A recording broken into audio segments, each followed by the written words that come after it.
Hello everyone, this is your jenny. I hope you all well. आज हम मिल रहे हैं सीक्रेट की सीरीज में। मुझे उम्मीद है कि आपको बड़ा मजा आ रहा होगा इस सीक्रेट की सीरीज में मेरे साथ, क्योंकि हमें बहुत सारी चीजें अपने बारे में जानने को मिल रही हैं। ये एक ऐसा सीक्रेट है जिससे हम अपनी जिंदगी की सारी दौलत, शोहरत, अपनी अच्छी सेहत, वो सारी चीज़ें पा सकते हैं, वो मांग सकते हैं इस यूनिवर्स से जो हम एक्चुअल में चाहते हैं। तो इन सब चीज़ों का सीक्रेट ही मैं आप लोगों को बता रही हूँ, और ये सब मैं बता रही हूँ इस बुक के ज़रिए। अगर आप नए हैं, अगर आपने ये वीडियो अभी स्टार्ट करी है देखनी, तो मेरे इस चैनल को फटाफट सब्सक्राइब कर लीजिए और इसे लाइक, शेयर, कमेंट ज़रूर करिएगा, ताकि मेरा भी मोटिवेशन बढ़ता रहे।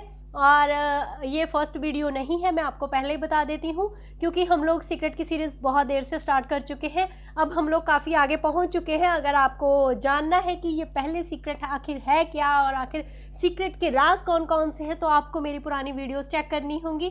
और अगर आप ऑलरेडी मेरे साथ सीक्रेट की सीरीज़ में बने हुए हैं, तो चलिए देरी ना करते हुए फटाफट शुरू करते हैं आज की वीडियो।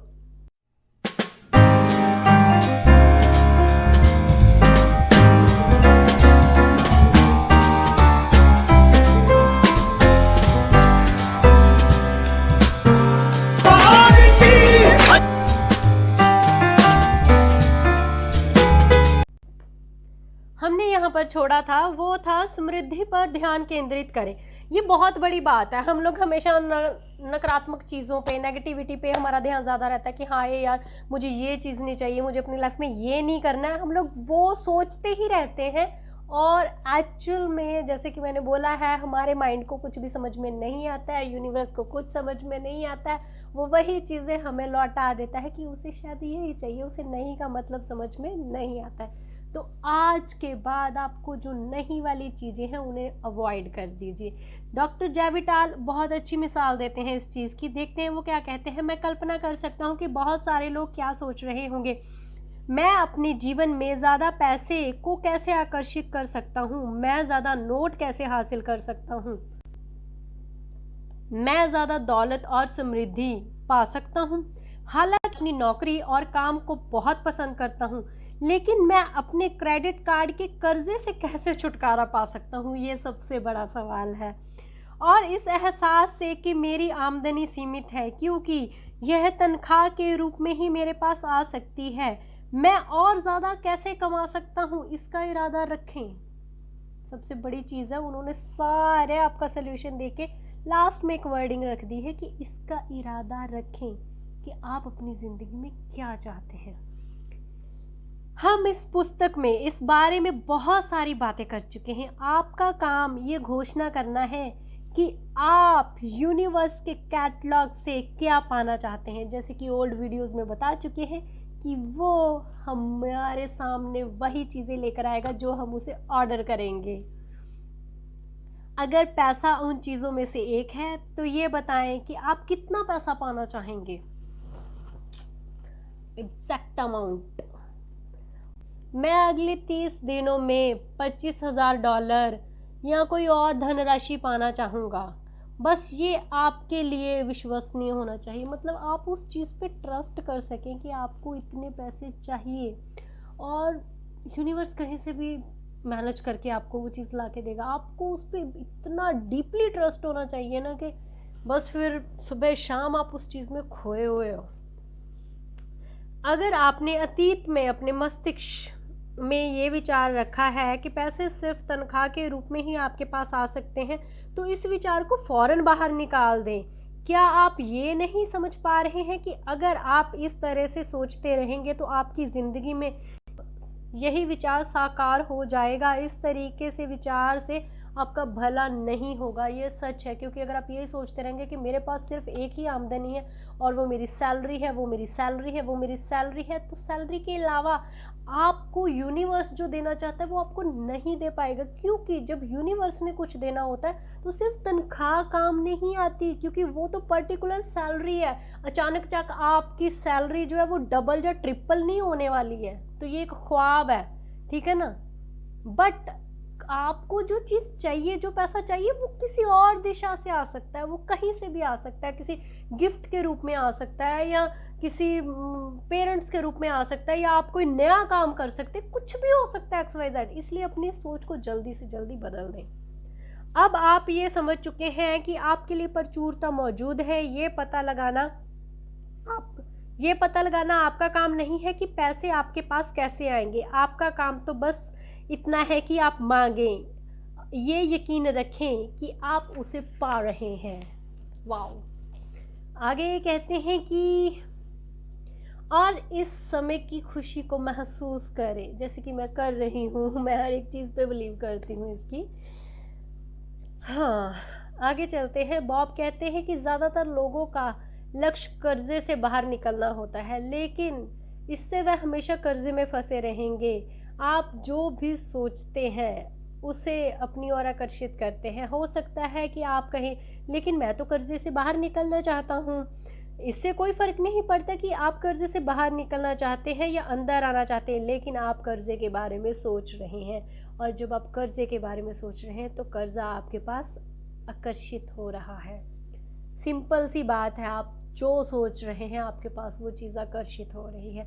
एक बार 24 घंटे अपने माइंड पे लगाम लगा के देखिएगा, जैसे हम घोड़े को पकड़ के लगाम रखते हैं ना, उस तरीके से एक लगाम लगा के रखिएगा और एक बार चेक कीजिएगा कि आप अपने 24 घंटे में तकरीबन 8-9 घंटे तो हमारे सोने में निकल जाते हैं, तो फिर वो तो आपको ज़्यादा दिक्कत नहीं आने वाली है। और कुछ चीज़ें हमारे काम ही ऐसे होते हैं कि जिनमें हमारा माइंड बहुत ज़्यादा डेडिकेट रहता है कि हमें हमारा फोकस रहता है उन सब चीज़ों में, तो दिमाग दूसरी तरफ जाते नहीं। बट जब आपका दिमाग इधर उधर घूम रहा हो ना, तो थोड़ा सा नोट करने की कोशिश करें कि एक्चुअल में आप क्या सोच रहे हैं, क्योंकि जो आप सोच रहे हैं वो आपकी आने वाली ज़िंदगी में वही सब होने वाला है, क्योंकि आप यूनिवर्स में वो सारी चीज़ों का मैसेज भेज रहे हैं। तो आगे चलते हैं। मान लीजिए आपके पास बहुत सारे बिलों का ढेर है जिसके बारे में आपको ज़रा भी अंदाज़ा नहीं है कि आप उनका भुगतान कैसे करेंगे, लेकिन आप उन बिलों पर ध्यान केंद्रित नहीं कर सकते क्योंकि ऐसा और बिलों को आकर्षित कर रहे हैं। समझ में आ रही है ना बात, आप जो सोच रहे हैं। हाँ, लीसा रे कहती हैं, अगर आप कमी या अभाव पर ध्यान केंद्रित करते हैं, अगर आप उन चीज़ों पर ध्यान केंद्रित करते हैं जो आपके पास नहीं है, तो आपको अभाव नहीं मिलेगा। मतलब कि आपको खुशी, जो चीज़ आप चाहते हैं आपको वो एग्जैक्टली नहीं मिलने वाली, क्योंकि आप नेगेटिव चीज़ों को लेके बैठे हो यार। ऐसे नहीं में होता। जब आप अपने परिवार के साथ अभावों पर अफसोस जताते हैं, जब आप अपने दोस्तों के साथ उनके बारे में बात करते हैं, ये सच्चाई है। कोई भी तकलीफ़ आती है, जब कुछ भी लॉस होता है, जब कोई बिल आ गया, जब कोई चीज़ ऐसी सिचुएशन है जो बियॉन्ड कंट्रोल होती है, तो हम लोग पूरी फैमिली के साथ या दोस्तों के साथ बैठ के उस पर इतनी चर्चा करते हैं, कम से कम 1.5-2 घंटा उस पर, कई बार तो महीने 15 दिन तक वो एक ही बात पे चर्चा होती रहती है कि ये प्रॉब्लम ही नहीं सॉल्व। तो वो होने वाली भी नहीं है, क्योंकि आप इतना ज़्यादा उसे खींच रहे हैं, इतना ज़्यादा उसे लेके जा रहे हैं। क्योंकि हर एक चीज़ का मैं मानती हूँ कि कुछ प्रॉब्लम्स ऐसी होती है जिनका हम सोल्यूशन नहीं निकाल पाते ऑन द स्पॉट। अगर हम उनका सोल्यूशन नहीं निकाल पाते हैं, जब आपके पास हल नहीं है, तो एटलीस्ट आप बातें करना, जब उसके बारे में सोचना थोड़ा सा स्टॉप कर सकते हैं। आप वो चीज़ें सोच सकते हैं जो आपको खुशी दें। आप अच्छा म्यूज़िक सुन सकते हैं, आप अच्छी मूवी देख सकते हैं, थोड़ा सा माइंड डाइवर्ट करने के लिए। समझ सकते हैं ना। हमारे पास इसके लिए पर्याप्त पैसे नहीं हैं, हम इसका खर्चा नहीं उठा सकते, तो आप कभी भी खर्चा नहीं कर पाएंगे और ना ही किसी का खर्चा उठा पाएंगे। आत्मिक खजाना, जिससे सारी दिखने वाली दौलत मिलती है, कभी खाली नहीं होता है। ये हर समय आपके पास है, आपकी आस्था तथा मांगों के अनुरूप प्रतिक्रिया करता है। बड़ी प्यारी चीज़ है कि सब कुछ जो खजाना है वो आपके पास है। आप जो चाहते हैं आप कर सकते हैं अपनी ज़िंदगी में। उस खजाने को खोलिए, उसके अंदर देखिए कि कौन कौन सी चीज़ें हैं जो आप एक्चुअल में चाहते हैं और कौन सी चीज़ें उसमें मौजूद हैं और कौन सी चीज़ें मौजूद नहीं हैं। जो चीज़ें मौजूद नहीं हैं तो आप यूनिवर्स को ऑर्डर देके उन्हें मंगवा सकते हैं। आगे आगे हम पढ़ रहे हैं। डेविड कहते हैं कि रहस्य समझने से पहले हर दिन मुझे डाक के बिलों का ढेर मिलता था। रहस्य समझने के बाद मैंने सोचा कि मैं इसे कैसे बदल सकता हूँ। It's interesting story. I hope कि आप बहुत ध्यान से सुनने वाले हैं। मुझे भी ये बड़ी मज़ेदार लगी थी और ये वाकई में वर्क करती है बहुत अच्छे से, देखिएगा आप भी। रहस्य समझने के बाद मैंने सोचा कि मैं ऐसे कैसे बदल सकता हूँ। आकर्षण का नियम बताता है कि आप जिस चीज़ पर ध्यान केंद्रित करते हैं वही आपको मिलेगी। इसलिए मैंने एक बैंक का स्टेटमेंट लिया और उसके टोटल पर व्हाइटनर लगाकर वहाँ एक नया टोटल लिख दिया। मैंने ये रकम लिख दी जो मैं अपने बैंक अकाउंट में देखना चाहता था। फिर मैंने सोचा अगर मैं डाक में चेक मिलने की मानसिक तस्वीर देखूं तो क्या होगा। यह विचार आने के बाद मैंने ढेर सारे चेक मिलने की मानसिक तस्वीर देखी। 1 महीने के भीतर ही परिस्थितियां बदलने लगी। ये अद्भुत था।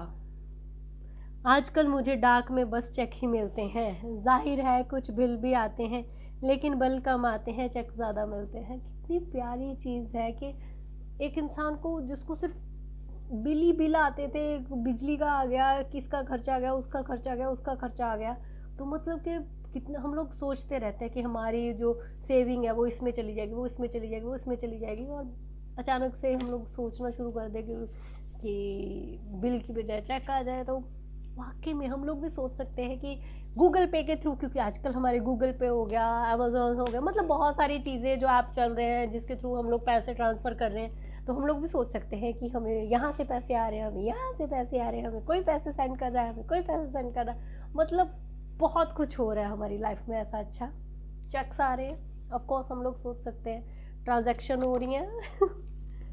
हाँ, मैं अभी से सोच रही हूँ। अच्छा सोचना चाहिए, तभी अच्छा होता है। अब देख सकते हैं कि वीडियो बनाते बनाते मैं ऐसी चीज़ें सोचने लगी हूँ, तो आई होप कि देखते देखते आप भी कुछ करें। ये बहुत अच्छी चीज़ है। द सीक्रेट फिल्म रिलीज़ होने के बाद हमें सैकड़ों लोगों की चिट्ठियाँ मिली जिन्होंने बताया कि फ़िल्म देखने के बाद उन्हें डाक में चेक मिले हैं। और ऐसा इसलिए हुआ है क्योंकि जब उन्होंने डेविड की कहानी से प्रेरणा लेकर अपना ध्यान चेक पर केंद्रित किया तो उन्होंने चेकों को अपनी ओर आकर्षित कर लिया। वाकई में जैसे कि मैंने ये स्टोरी सुनाई है, तो बहुत सारे लोग ये सारी चीज़ें अब इम्प्लीमेंट करने वाले हैं, मुझे भी उम्मीद है। बिलों के ढेर के बारे में अपनी भावनाओं को बदलने के लिए मैं एक खेल खेलती थी। मैं ये नाटक करती थी कि बिल दरअसल चेक हैं। मैं खुशी से उछलकर उन्हें खोलती थी और कहती थी, और पैसा आ गया, और पैसा आ गया, धन्यवाद धन्यवाद। मैं हर बिल उठाकर ये कल्पना करती थी कि वह चेक हैं। फिर मैं अपने मस्तिष्क में इनके आगे एक और शून्य जोड़ देती थी ताकि राशि और ज़्यादा बढ़ जाए। वाह! जो बिल है उसमें ज़ीरो एक और लगा दो और सोचो कि आपका चेक है। ये अच्छी चीज़ है, ये भी चीज़ अच्छी है। मैं एक नोटपैड उठाती थी और अपने पन्ने के सबसे ऊपर लिखती थी, मुझे मिला। और फिर मैं उन सारे बिलों की राशि लिख लेती थी जिनके आगे मैंने एक शून्य लगा दिया था। हर राशि के आगे मैं लिखती थी धन्यवाद, और इसे पाने पर कृतज्ञता की भावना महसूस करती थी जब तक कि मेरी आंखें में आंसू नहीं आ जाते थे। फिर मैं हर बिल को दोबारा उठाती थी और उससे मिलने वाली राशि की तुलना करती थी कि ये जो मतलब कि मुझे जो पैसे आए हैं, क्योंकि आए तो बिल थे पर वो उसे चेक समझ रही थी, तो वो सोच रही थी उसने ज़ीरो भी लगा दिया था, तो अब जो उसे पे करना था वो तो बहुत छोटी अमाउंट रह गई ना उसके लिए, तो वो खुशी से करती थी कि ये मैं दान कर रही हूँ। कितनी प्यारी चीज़ है। आप महसूस कर सकते हैं, हम लोग इस तरीके से चल सकते हैं अपनी लाइफ में कि अगर हमें किसी को पैसे देने हैं, जहाँ हम कोई बिल उतार रहे हैं, हमें वो बहुत बड़ा बोझ लग रहा है, तो हम ये सोच सकते हैं कि हम किसी की हेल्प कर रहे हैं, हम उसकी मदद कर रहे हैं, उसकी कोई नीड है जो हम बहुत बड़ी पूरी कर रहे हैं और वो हमारे अलावा कोई भी नहीं कर सकता, हम महान हैं, हमारे पास बहुत पैसा है। हम लोग जब ये चीज़ें सोचने लगते हैं तो महान कुछ ज़्यादा हो गया था, बट फिर भी अगर आप किसी का भला कर रहे हैं तो अगर आप ये भी सोचना चाहें तो सोच सकते हैं मेरी तरफ से, क्योंकि महान बनने के लिए महान होना पड़ता है। तो आई होप कि आपको आज की ये वीडियो अच्छी लगी होगी। आगे हम लोग पढ़ेंगे पैसा पाने के लिए पैसा दें। वाह! ये भी है कि पैसा पाने के लिए पैसा दें। अब ये क्या है ये तो आपको नेक्स्ट वीडियो में पता चलेगा। तब तक बने रहिएगा मेरे साथ। मिलते हैं अगली बार एक नई वीडियो के साथ। तब तक के लिए love you all, bye bye.